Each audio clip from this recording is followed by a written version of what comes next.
Bienvenidos a Diálogo Franco, que está presentado por Guaraní, el idioma del sabor, Astillero Aguapé, Cuatiá Sasi, Lácteos Trébol, Importadora Roma, Fundación Paraguaya, 35 años en el país, Agrofiel, Lauda y Parabrisas La Moderna.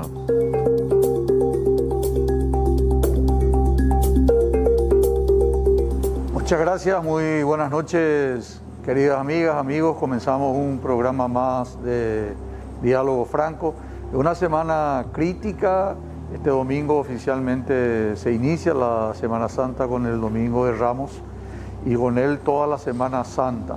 Ello implica un tráfico importante de gente, de movimiento. Ustedes saben, a este virus del SARS-CoV-2 le gusta el movimiento de gente, le gusta el hacinamiento donde hay buena cantidad de gente. Vamos a tener un programa hoy con el profesor doctor Tomás Mateo Valmelli, médico, pediatra, infectólogo, una autoridad y un referente importante en este tema. Vamos a tener una comunicación vía Zoom con la doctora Sonia Arza y, si Dios permite, al final del programa con el gobernador del departamento de las Cordilleras, el doctor Hugo Fleitas, en representación de los gobernadores ante el Consejo Nacional de Salud. Vamos a hacer una puesta al día, una actualización de todo lo que está ocurriendo con la salud pública paraguaya en esto que definitivamente representa los momentos más inciertos para la sanidad pública y privada paraguaya. Profesor doctor Tomás Mateo Valmelli, buenas noches. Federico, buenas noches. Un placer poder compartir contigo, con tu gran audiencia, con la ciudadanía, a ver si podemos sacar alguna conclusión de esta pandemia que nos vuelve locos. Sí, indudablemente, seguro que sí. Vamos a tener enseguida el teléfono también ahí, si la producción nos ayuda para las preguntas, y que el doctor Mateo Valmelli nos ayude a evacuar. Cuando comenzábamos hace un año por Dalia López, porque nos fuimos todos a un retiro obligado de parte de las autoridades por Dalia López la que estuvo metido en el problema con Ronaldinho, su hermano, en fin. Como estaba involucrada con las autoridades más importantes del gobierno, no encontraron mejor solución que enviarnos a toda nuestra casa. Y al irnos a la casa hoy, Dalia López está mejor guardado que el secreto en el Colegio Cardenalicio del Vaticano. Nadie sabe dónde está Dalia López. A partir de ahí, doctor, comienza un rosario de irregularidades. Los insumos que nos llegaron, nos quedamos en casa para que la salud pública se fortalezca, que gane musculatura. ¿Qué ocurrió a partir de ahí? ¿Vos podés relatarnos todos los sucesos hasta ahora en este rosario, en esta letanía de irregularidades que se cometió en la salud pública? Y yo creo que las autoridades del momento quisieron ser una estrella en el filamento. Tanto es así que Paraguay va a una cuarentena el 10 de marzo, un día antes que la Organización Mundial de la Salud levante del estado de alta alerta infectológica a pandemia. La Organización Mundial de la Salud el 11 de marzo instala el estado de pandemia. Nosotros el 10 de marzo, una tarde calurosa, por haber detectado un individuo paraguayo que venía del Ecuador y que creó un pequeño brote en un frigorífico, ¿verdad? Se hace una cuarentena. En aquel momento, ya no estoy diciendo con el diario del lunes, yo consideré que era una cuarentena a destiempo, porque los brotes epidémicos tienen dos etapas. La primera es la contingencia, es decir, evitar que el virus o la bacteria o lo que haya ocasionado el fenómeno biológico ingrese dentro de una comunidad, de un país, de una sociedad. Y una vez que ingresó, uno hace la mitigación. La mitigación es la interdicción, separarla a la gente para evitar la transmisión. Nosotros hicimos exactamente al revés. Nosotros fuimos a una cuarentena precoz, a destiempo, y dejamos las fronteras abiertas. Recién se hace el cierre de fronteras o el control obligatorio sanitario de las fronteras con los famosos albergues comunitarios, que la gente venía sin infectarse y se infectaba dentro de ellos. 14 días después, el 24 de marzo, ¿verdad? Posteriormente, todos entramos en la vorágine. Bueno, perfecto, vamos a apoyar esta actitud, vamos a ir a una cuarentena porque realmente salíamos de un momento altamente estresado del sistema sanitario, que fue la epidemia del dengue, y el sistema sanitario estaba totalmente desgastado. Así mismo.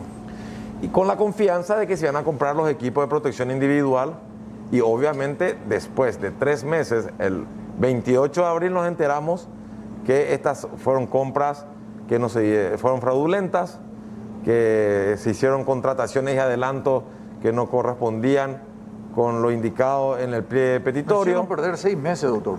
3 meses, a partir de ahí comienza ya la pérdida de autoridad de nuestras autoridades. Se comienza a desdibujar esa imagen que ellos tenían.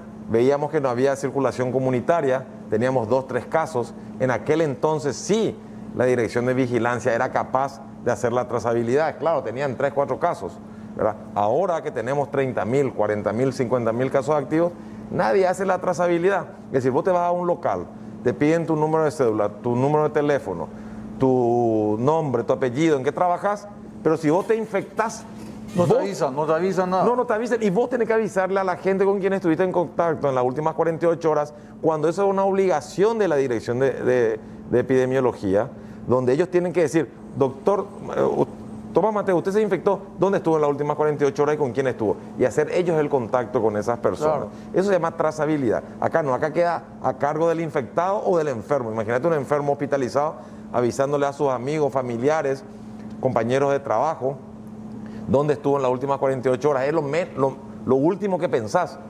Entonces, primero hubo una mala lectura de la pandemia. Las pandemias no se ganan. Ese falso triunfalismo que se tuvo fue equivocado. Las pandemias no se ganan, se gestionan, se administran. Y no solamente desde el punto de vista sanitario, se administran desde el punto de vista económico, desde el punto de vista político, desde el punto de vista social. Sí, señor. Entonces acá no hubo, nosotros para mediados de abril se hablaba de un brote y que se habían salvado 15.000 vidas humanas paraguayas.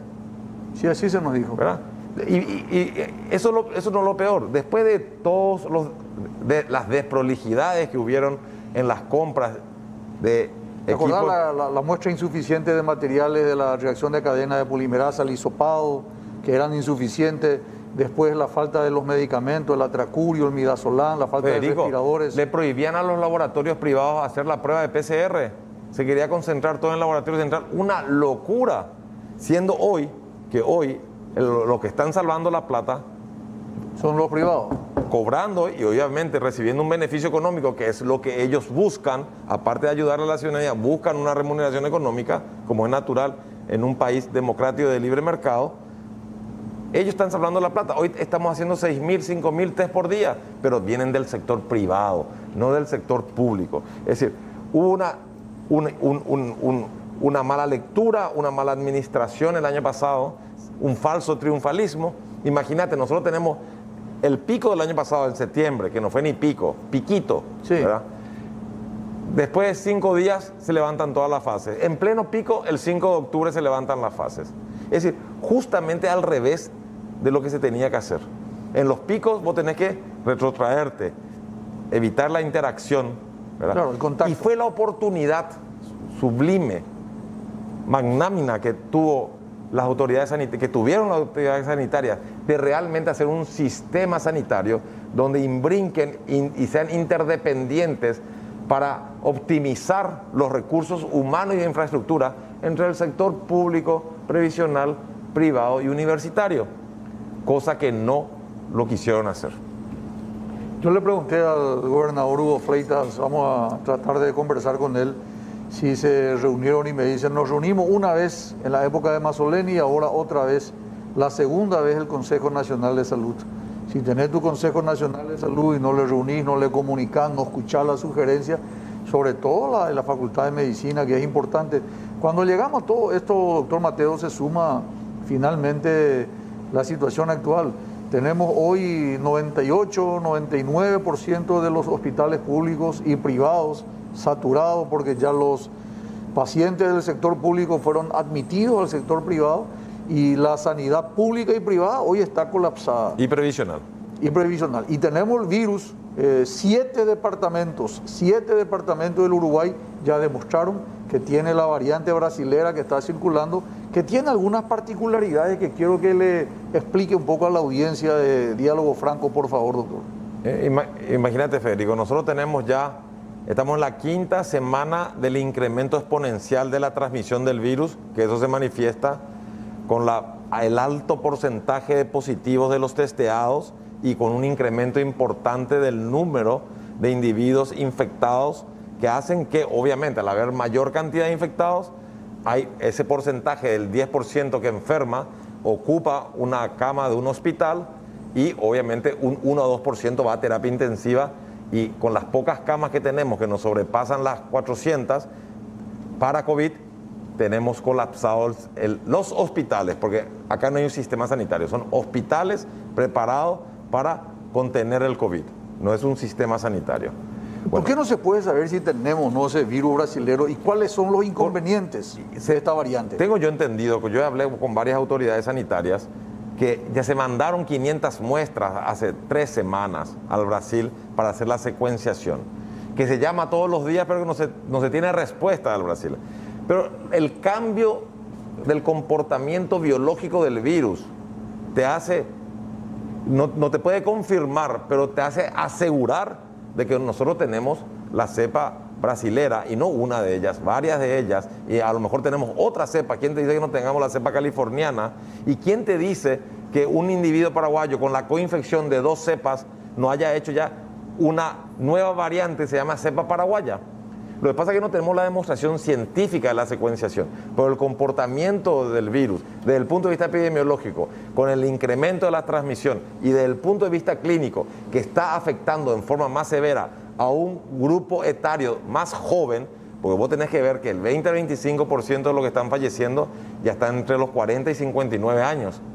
Antes el 98-99% de los fallecidos eran mayores de 60, hoy no, hoy tenemos ya un grupo etario mucho más joven, el adulto joven, que va de 40 a 59 años, que están falleciendo 20-25% del total de los fallecidos diarios. Sí, es decir, evidentemente esta cepa es más transmisible, es más virulenta y se elimina por más largo tiempo. Es decir, que el individuo infectado, probablemente esos 10 o 14 días de cuarentena que se hacían antes de aislamiento, hoy a lo mejor son insuficientes, porque muy probablemente tenga una acción más prolongada en la transmisión del virus. Pero para tener ese concepto definido, tenemos que tener la secuenciación y tenemos que ver si las vacunas... Para que la gente no entienda, doctor, esta variante brasilera tiene algunas particularidades. Se contagia más fácilmente, es más rápido, peligroso desde el punto de vista de la evolución de la salud y dura más tiempo el contagio. Dura probablemente la eliminación de partículas virales vivas, activas, viables, que pueden contagiar, a lo mejor duran más tiempo. Y no sabemos si las vacunas actuales son altamente efectivas contra esta variante brasileña, porque no se ha probado todavía. Eso cambia día a día, entonces. El virus que no se replica, que no muta, que no cambia, no es virus. Todos los virus cambian, todos los virus mutan. No, me refiero a la vacuna, la acción de la vacuna. Eso es muy cambiante. Eso ellos van a tener que, los desarrolladores de vacunas van a tener que ir adaptando las vacunas a las diferentes variantes, así mismo. Desde el punto de vista del cambio de ministro, porque todavía no tuvimos ocasión de conversar contigo, el hecho de que Julio César Borba haya asumido hace aproximadamente 2 semanas, ¿cambió la impronta, cambió la imagen, cambió el gerenciamiento dentro del Ministerio de Salud? Yo creo que sí. Creo que ha dado señales de querer recuperar el tiempo perdido. Yo no le conozco a Julio Borba, nunca hablé con él. Hago la aclaración que con el ex ministro una vez hablé con él en toda mi vida. No tengo una relación personal y no tengo nada contra él en forma personal. No, desapasionadamente yo estoy hablando solamente como un técnico desde el punto de vista médico. Creo que el actual ministro, el doctor Julio Borba, es más aperturista, escucha más, es menos soberbio. Los cambios que está haciendo, la redistribución de la infraestructura y del capital humano que está haciendo es importante. Se abrió a la empresa farmacéutica nacional, pidió colaboración de ellos y él está colaborando con ellos, ¿verdad? Obviamente liberó las compras de vacunas por importadores, se está juntando, realmente se junta con miembros del área política, intendentes, gobernadores que están intentando y haciendo el esfuerzo de por sí mismos. Activó el Consejo Nacional de Salud. Activó el Consejo Nacional de Salud. Están haciendo el esfuerzo de traer vacunas para sus regiones, sus localidades, sus gobernaciones, y luego muy probablemente le dé el apoyo logístico en el almacenamiento, distribución y aplicación de las mismas. Es decir, hay señales positivas, hay que apuntar a eso, porque hoy necesitamos de todas las señales para que nosotros volvamos a creer en las autoridades que tenemos. Doctor, tocaste un tema muy importante que es el tema de las vacunas. Vamos nosotros al primer corte, vendemos y regresamos inmediatamente con el doctor Tomás Mateo Valmelli.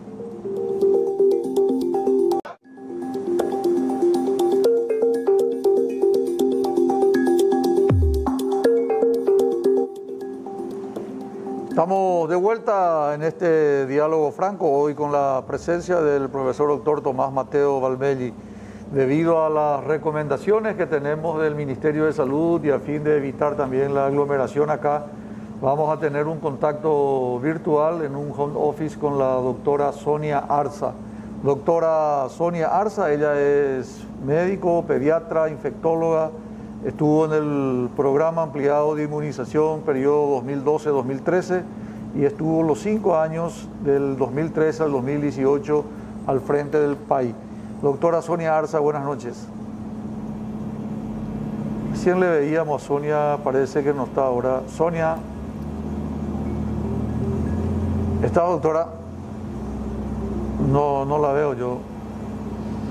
Este va a ser un problema importante. Ahí está. La doctora Sonia Arza, ¿está, Sonia? Estoy. ¿Qué tal, doctora? ¿Cómo estás? Buenas noches. Buenas noches. Doctora Sonia, queremos escuchar un poco tus reflexiones respecto a lo que se hizo hasta ahora con el tema del programa ampliado de inmunización, en particular el tema de las vacunas para el SARS-CoV-2, la vacuna anti-COVID-19. Y bueno, yo creo que los resultados están más que a la vista. El análisis no es muy técnico.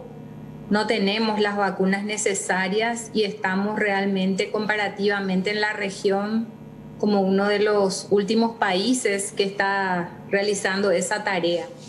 No tenemos las vacunas necesarias, ¿verdad? Hemos tenido una cantidad comprada de 4.000 dosis de la vacuna Sputnik y posteriormente hemos recibido donaciones de Chile, unas 20.000 dosis de Sinovac, y después de Emiratos Árabes un total de 3.000 dosis, ¿verdad? Y es, bueno, básicamente si sumamos eso son para 12.500 personas en total. Y si vemos realmente el primer frente, de acuerdo al Plan Nacional de Vacunas, solamente el personal sanitario es poquito más de 70.000 personas. Y si vamos a sumar las de 60 y más años, un poco más de 700.000. Y creo que 12.500 dividido ese montón hace un indicador muy bajo, ¿verdad? A cómo estamos. Y ahora hemos recibido, semana pasada, la vacuna, las primeras 36.000 dosis de la vacuna comprada por el país. Y bueno, y estamos por iniciar mañana la campaña de vacunación, ¿verdad? Es así. No es que estemos muy bien, es notorio realmente la escasa cantidad de dosis que tenemos y si pudiéramos ser objetivos, faltó más gestión. Eso es, ¿verdad?, lo que todos analizamos. Doctora Sonia, profesor Tommy Mateo, yo les invito a que podamos ver un poco este documental que preparó la producción de Diálogo Franco para que vean un poco la performance que tiene el Paraguay a nivel del concierto de las naciones en cuanto al régimen de vacunación.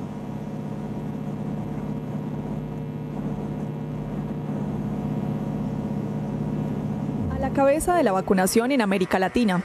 Chile logró vacunar 5 millones de personas contra el COVID-19 en 41 días, 2 semanas antes de la fecha prevista por el gobierno para inocular su población. El presidente Sebastián Piñera reconoció el logro como el resultado de un trabajo conjunto. Tenemos más de 5 millones de chilenas y chilenos vacunados, lo cual ha sido sin duda un trabajo muy difícil y que ha significado la contribución de cientos de miles de personas. Chile anunció su campaña de vacunación el pasado 3 de febrero y ahora, a comienzos de esta semana, el Ministerio de Salud anunció que ya se había vacunado al 85% de la población mayor de 60 años.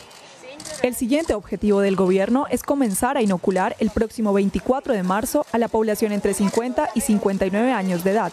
Para esto, el ministro de Relaciones Exteriores, Rodrigo Yáñez, dijo que continuará los diálogos con laboratorios internacionales. Hemos seguido en conversaciones con otros laboratorios, pensando en enfrentar lo que va a ser el segundo trimestre, que va a ser muy importante para terminar, digamos, este ciclo de vacunación de la población objetivo, que es el 80% de la población y 15 millones de personas. Si bien esta es una noticia alentadora, el país suramericano debe esperar para cantar victoria. Con un repunte de 5.000 nuevos casos de contagio al día y el 65% de ocupación de las 3.200 camas de UCI disponibles, es pronto para que los 5 millones de vacunas influyan en los marcadores epidemiológicos del territorio. Doctor Tomás Mateo, el hecho de que Chile esté vacunando entre 25 y 30 de cada 100 habitantes y nosotros estamos en la escuálida 0,1, 0,01, da a entender evidentemente un fracaso. Está aplazada la gestión en cuanto a la inmunización en el Paraguay. Y sí, es una falta de previsión y de acción, ¿verdad? Uruguay tiene el 10% de su población ya vacunada, más de 330.000 uruguayos están vacunados. Bolivia tiene igual cifras, igual que Ecuador, Perú y Colombia por encima. Chile es un ejemplo en el mundo, tiene 47% de su población ya vacunada. Nosotros estamos con el 0,1%. ¿A qué se debe eso, doctor? ¿Qué cree? ¿Dónde estuvo el error?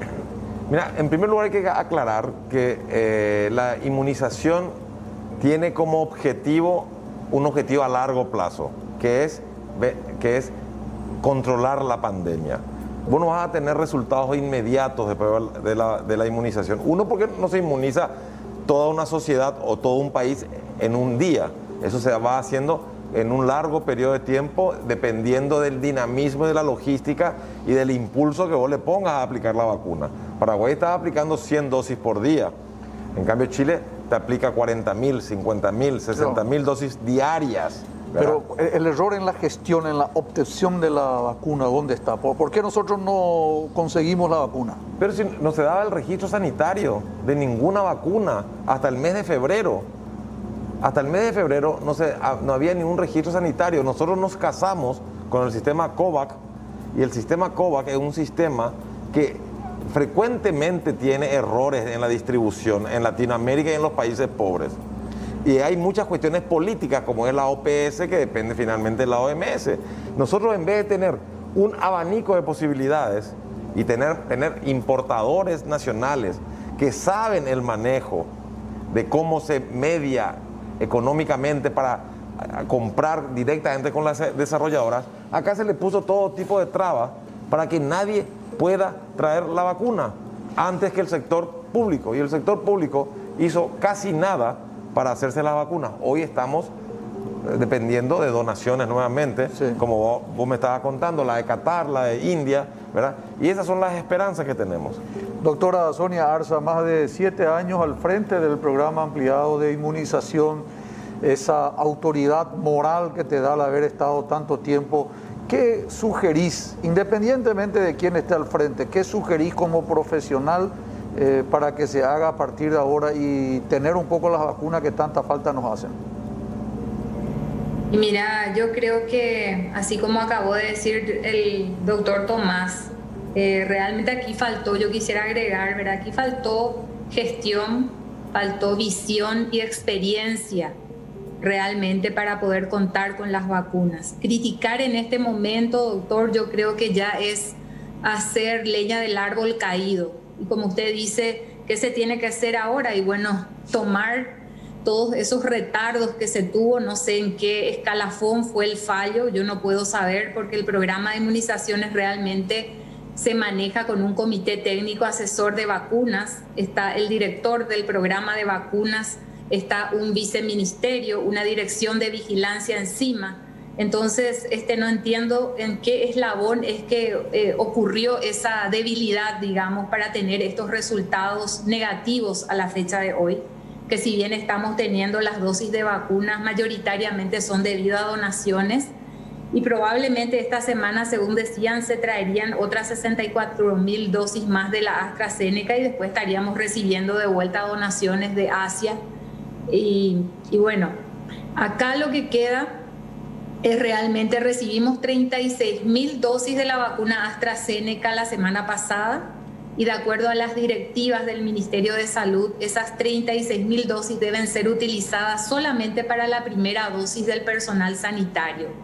Hay que recordar y visionar que en 12 semanas ese mismo personal sanitario que recibió una de esas dosis de AstraZeneca debe recibir su segunda dosis para poder justamente asegurar esa eficacia de la cual habla de un 72-73% de esa misma vacuna. Y ahí es en donde no tiene que existir el retardo, porque escuchando la llegada de la vacuna y las emisiones que hizo el organismo internacional, en realidad me quedé con muchas más dudas y preocupada, porque realmente no colocaron de nuevo fecha, hora de llegada de las siguientes 36.000 dosis para poder asegurar la segunda dosis del esquema. Entonces aquí se tiene que estar encima todos los días, ¿verdad? En realidad sobre el mecanismo COVAX, que si bien es un nuevo mecanismo, porque finalmente el Paraguay compraba a través del fondo rotatorio, que solamente es de la Organización Panamericana de la Salud, y a este fondo ahora se unió ONG como la de Bill Gates. Se tiene que asegurar esas próximas entregas. Sobre eso tendrían que estar nuestras autoridades con la finalidad de que estas personas no queden solamente con su primera dosis, asegurando justamente la eficacia. Lo otro es traer muchas más dosis.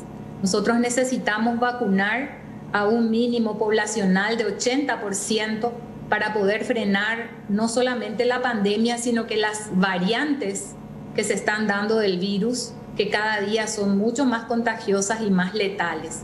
Si nosotros empezamos a vacunar de a poquito, el virus va a ir, es inteligente, va a ir buscando, va a ir saltando y va a generarse muchas más mutaciones características del mismo virus. No es algo extraordinario, eso, así se comportan los virus, ¿verdad? Y en este caso nos está demostrando que en un año de pandemia realmente ya tenemos variantes que resultan ser mucho más contagiosas y con mayor índices de letalidad. Entonces son esos dos caminos: asegurar las segundas dosis de estas primeras, en primer lugar, y segundo, conseguir muchas más vacunas para vacunar prontamente a la población y tener índices de cobertura de un 80 como mínimo %, para poder justamente evitar la eclosión de nuevas variantes que, entre paréntesis, podrían ser mucho más delicadas de las que actualmente ya están circulando, como son las cepas de Manaus y la de California.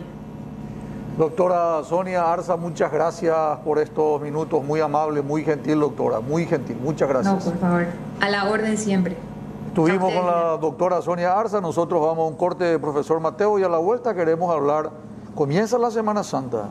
¿Qué le recomendarías, qué sugerencias le darías a las autoridades del ministerio, a las autoridades religiosas para la fiesta de Semana Santa? A la vuelta continuamos con el doctor Tomás Mateo Almeida.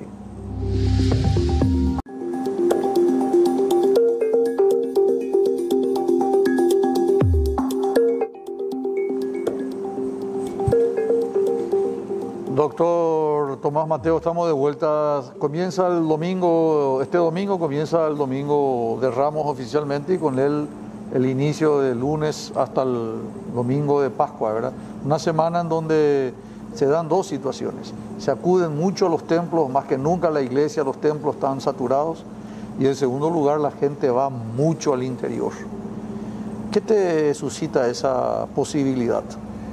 Mira, teniendo en base los datos y los marcadores epidemiológicos actuales que nos ubican como alto riesgo epidemiológico, vos tenés que ver que las cuarentenas parciales, aquellas que te permiten hacer de todo entre un horario y otro y luego nada entre otro horario y otro, tienen muy poco impacto, Federico.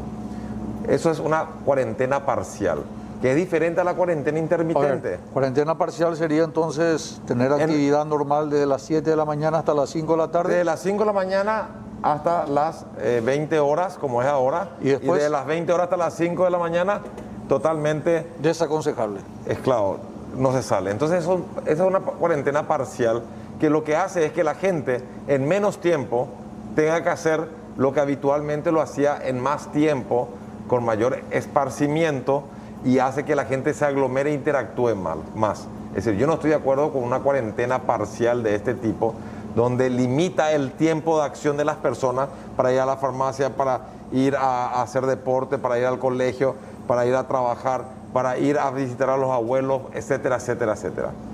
Porque vos tenés que hacer entre las 5 de la mañana y las 20 horas todo lo que habitualmente hacías a lo mejor entre las 5 de la mañana y las 24 horas.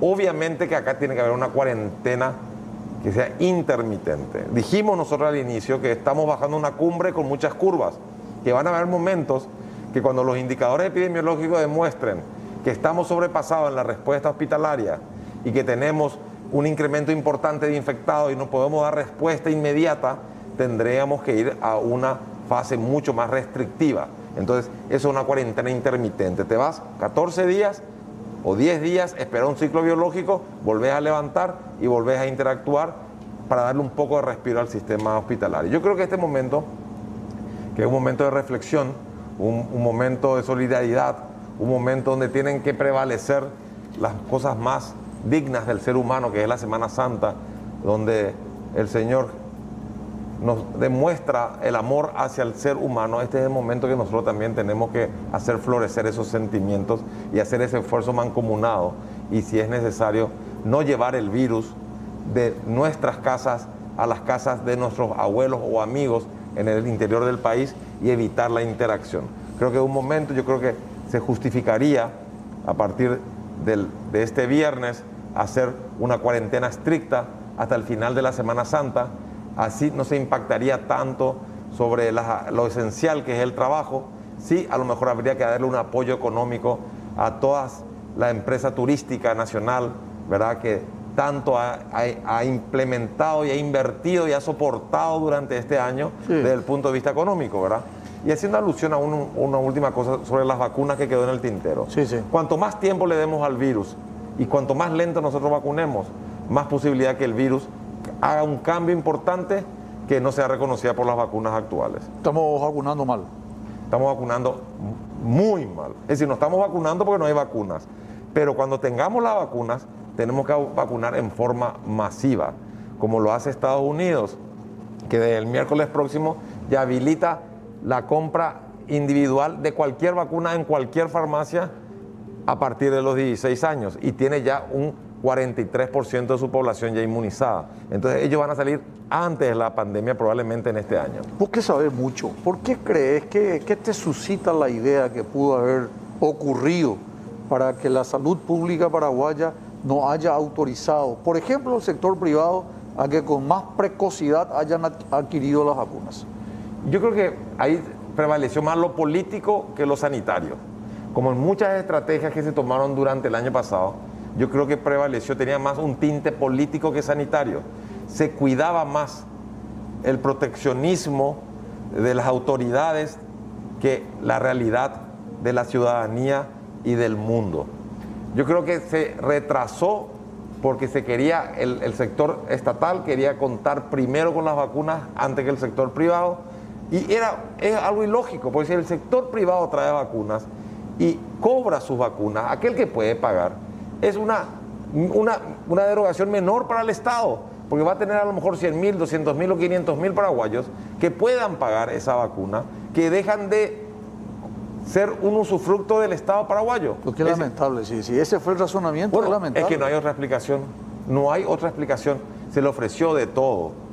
Todos los importadores, bueno, hasta hace poco teníamos importadores que estaban ofreciendo 3 millones de dosis de la vacuna china, teníamos importadores que estaban ofreciendo dosis de la Sputnik, ¿verdad? Hay gente que está trabajando en traer la vacuna india, la Covishield, ¿verdad? Es decir, pero siempre hay trabas que dinamizan.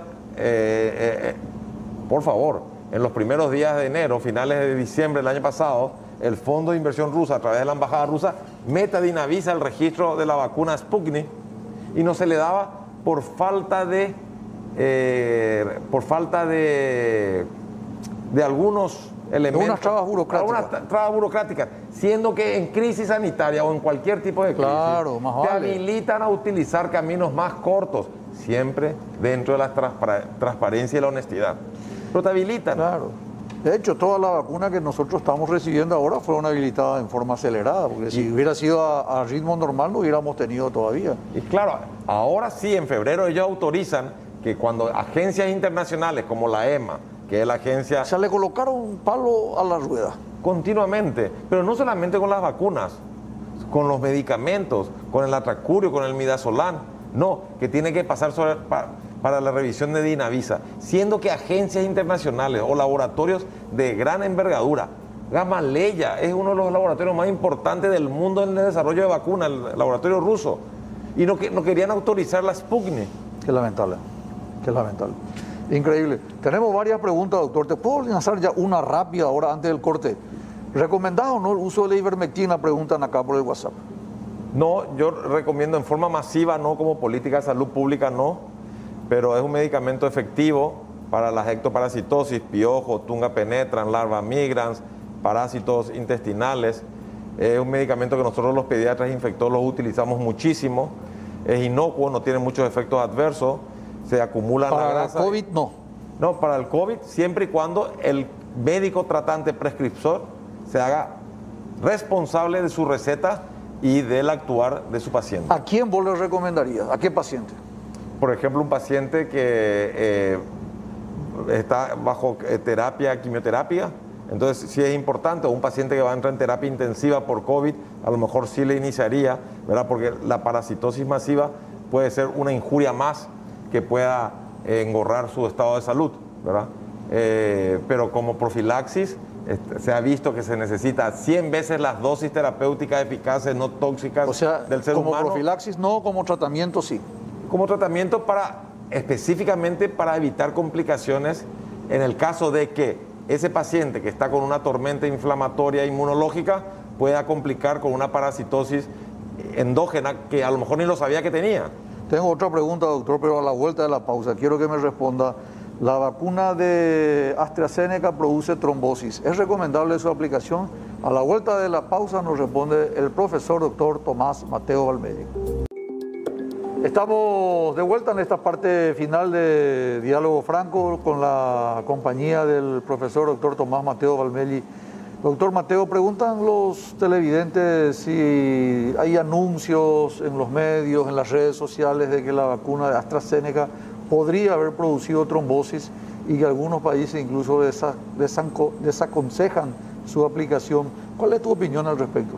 Esa opinión fue ya totalmente revertida, ¿verdad? De 5 millones de dosis que se pusieron, se vieron que 22 personas tuvieron fenómenos tromboembólicos, pero eso está dentro de la estadística común de la gente.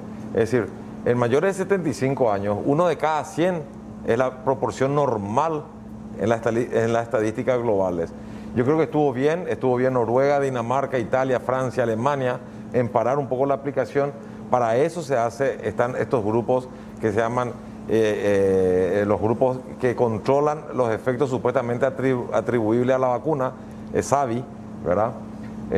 Y bueno, ya posteriormente, ya la desarrolladora, la Organización Mundial de la Salud, la EMA, que es la Agencia Europea de Medicamentos, también ya levantó ese estatus de control, solamente se paró por un tiempo la vacunación y hoy está totalmente liberada. Es decir, en pocas palabras, no induce por fuera de la incidencia normal en la población general la formación de fenómenos tromboembólicos la vacuna. Lo mismo se vio con Pfizer y Moderna. Pfizer y Moderna también no tuvieron casos de tromboembolismo, pero que entraban dentro de la casuística normal de la población en general. Por lo tanto, uno puede aplicarse seguramente con seguridad estas vacunas, pues son vacunas que utilizan plataformas ya conocidas por el humano, que es la plataforma de vector viral. Esta vacuna AstraZeneca que llegó ahora, las 36.000 y las 64 que llegan la semana que viene, o este fin de semana, son justamente de esta variedad y van a aplicarse los profesionales médicos. ¿Vos te aplicarías? Yo, como feliz de la vida. Seguro. Segurísimo. Muy bien, vamos a saludar al gobernador del departamento de Cordilleras, el doctor Hugo Fleitas. Él es miembro del Consejo Nacional de Salud en representación del Consejo de Gobernadores respecto a las decisiones que se tomaron hoy en esta segunda reunión del Consejo Nacional de Salud. Gobernador Hugo Fleitas, buenas noches, doctor. Buenas noches, doctor, para usted, para el doctor Tomás Mateo Almeida y para toda la audiencia. Sí, efectivamente, hoy sí tuvimos, doctor, la reunión con el ministro de Salud y con los miembros del Consejo Nacional de Salud. Y entre las sugerencias que le hacemos al señor presidente es que considere la posibilidad, por más que resulte probablemente impopular a mucha gente que ya hizo mucho, perdió mucho también, es un momento en el que todos tenemos de alguna forma sumar nuestros esfuerzos y evitar que se siga contagiando más gente de la que puede recibir asistencia a través de los sistemas de salud, tanto público y privado, que está creo que ya reiteradamente se está hablando de un colapso ya total de la posibilidad de respuesta de los sistemas de salud, doctor. O sea, doctor Fleitas, ustedes como Consejo Nacional de Salud recomiendan al señor presidente de la República que a partir de este viernes 26 de marzo hasta el 4 de abril vayamos todos a una cuarentena total. Esa es la sugerencia del Consejo Nacional de Salud. Por unanimidad todos decidimos recomendar esta disposición al señor presidente de la República mediante un decreto que se establezca esa cuarentena total con algunas un poco más flexible. Esta cuarentena es la sugerencia que la del año pasado. Ahora, esa es la recomendación, con algunas flexibilizaciones a ciertos sectores que con la experiencia de este año, de un año de pandemia, se llega a la conclusión de que no todas las actividades, el sector gastronómico, por ejemplo, con lo que el formal, por supuesto, que en este año cumplió con todas las disposiciones y protocolos, podría estar exento el gremio de esta disposición. Y esas recomendaciones se va a plasmar en un decreto, me imagino. Eso vamos a tener durante el curso de esta semana, gobernador Fleitas, finalmente. Y el último decreto presidencial creo que va hasta justamente el viernes y es una decisión del Ejecutivo. El señor presidente de la República es el que tiene que decidir finalmente si se indica o se sugiere o se decreta esta cuarentena, que para nosotros es necesaria, doctor, y tratar de que en esos 8 días en donde normalmente no hay actividades laborales durante la Semana Santa, que por lo menos la gente pueda volver a quedarse en sus casas como lo hicimos en un momento dado, ¿verdad? El año pasado, porque los números no son nada alentadores. Creo que vamos a vivir los días y semanas más difíciles en todo lo que va de la pandemia, porque hoy hay 30.000 pacientes activos y los números son rígidos. 10% de ellos van a necesitar algún grado de atención especializada, algún grado de hospitalización y no tenemos más camas. Ampliar la posibilidad del sistema de salud también de tener más camas fue otra sugerencia. Se va a intentar en las cabeceras departamentales también aumentar en algo la cantidad de camas disponibles. No estamos hablando de cuidados críticos, de camas para terapia, sino camas en sala, por lo menos para que se puedan internar los pacientes que día a día estamos viendo que necesitan hospitalización. Y un poco, doctor, aprovechando el contacto, esta posición nuestra absolutamente no está en contraposición a las críticas que se está haciendo al gobierno de no haber priorizado lo más importante desde el año pasado en tener varios planes para contar ya con las vacunas hoy, ¿verdad? Entonces, sumarnos también a esas críticas que se le hace al Estado, que se le hace al señor presidente, no haber tomado decisiones que correspondan y hoy estar en otro escenario, ¿verdad? Muy bien, gobernador, doctor Hugo Fleitas, muchas gracias por estos minutos, muy amable, muy gentil. Muchas gracias, doctor, a usted.